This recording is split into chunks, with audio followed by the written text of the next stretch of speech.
teachers and staff have made this shift from focusing on what am I teaching in the classroom to what are my students learning. You could be the greatest teacher in the world. Yeah, because a relativist isn't going to judge the other culture. You could get up there and be hilarious.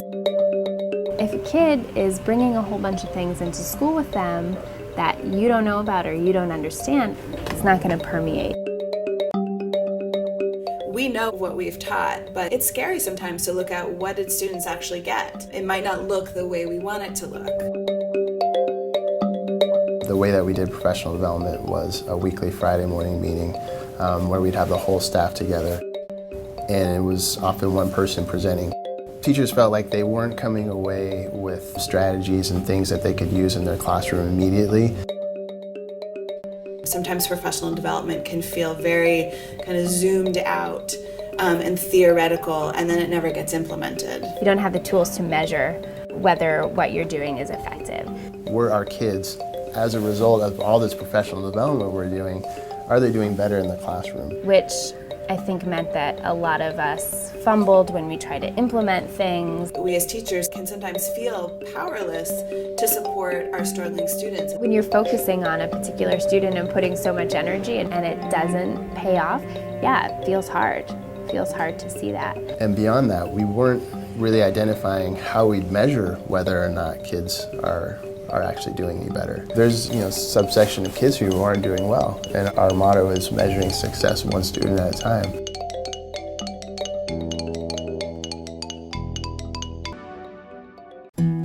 Every teacher wants professional development that they can walk away with and use right away. And that's what PLC, I think, certainly brings to the table. The PLC model lets us focus so much more on what actually happens in the classroom. 5 to 7 teachers meet regularly, at least once a week, who are really kind of building expert groups. They're looking at specific types of instruction shown to work for students who often fall within the achievement gap. Really trying to isolate where the breakdown is.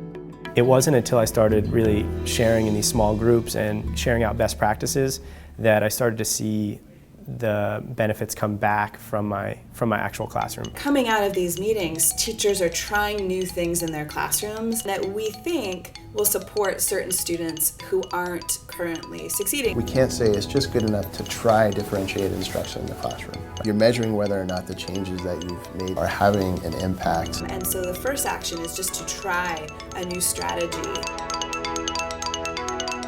Today I gave a small assessment that covered the introduction to World War I. This is the history portion. The 15-question fill-in-the-blank quiz. They had to assign a symbol to the question based on their feelings for that question. Dollar sign is I bet money I got it right. Smiley face is I think I got it right. Question mark, I'm not too sure. Frowny face is I think I got it wrong. All right, ladies and gentlemen, I think everybody finished up, so that's great. You finished up 2 minutes ahead of time. The next step is going to be in groups. After they took the quiz, talk to each other about what answer they chose and why did they choose it. We're just having the students take one more step. That's that slow down, think about it, am I sure?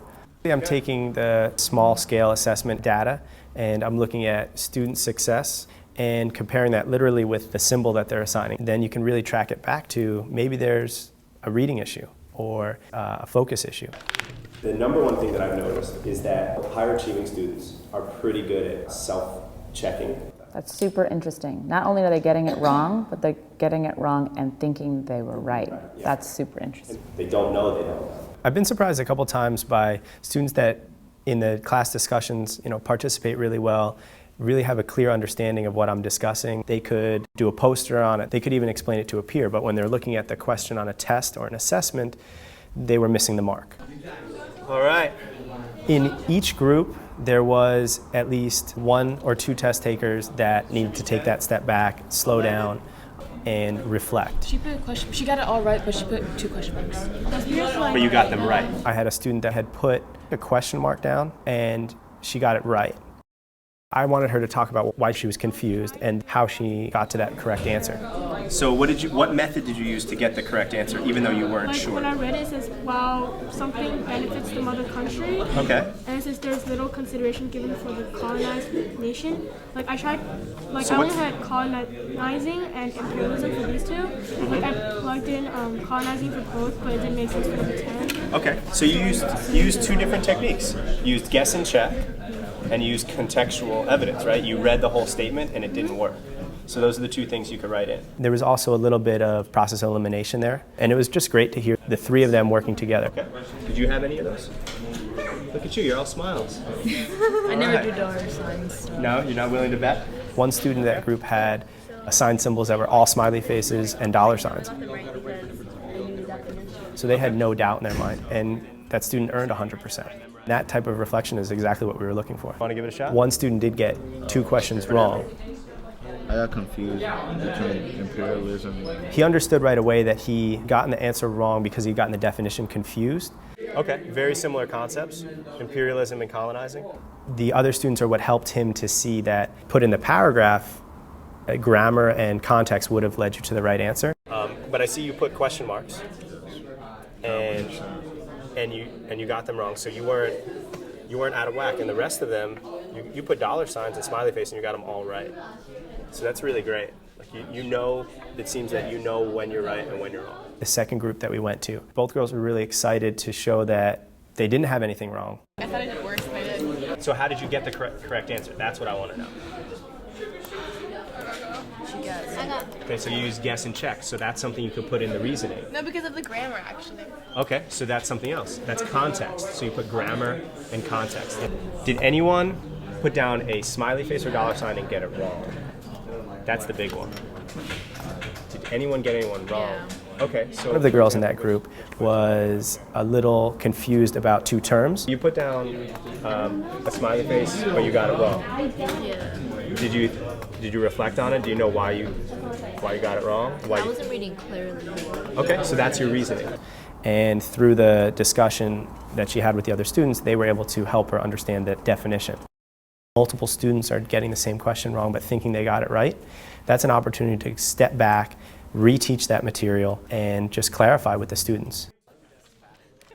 If I'm not teaching something well, this will tell me that. And if the student didn't learn it or all the students didn't learn it, it also informs that. There's going to be some kids that still doesn't do it. This is where you start your second cycle of inquiry. Now you're looking at specific kids, trying different instructional practices to reach them. So it's a really important part of the inquiry is that they keep telling us when you do your first inquiry, you shouldn't have an answer. What you should have at the end is just like more questions. You should be like, okay, well that didn't work, or that worked a little bit. What can I do next time? It's never gonna be, and I'm done. All of a sudden, in many different places around the school, we're looking at data in a way that we've never looked at it before. We've been a school where our motto has been measuring success one student at a time, and I think for the first time we're actually really defining, what those measures are.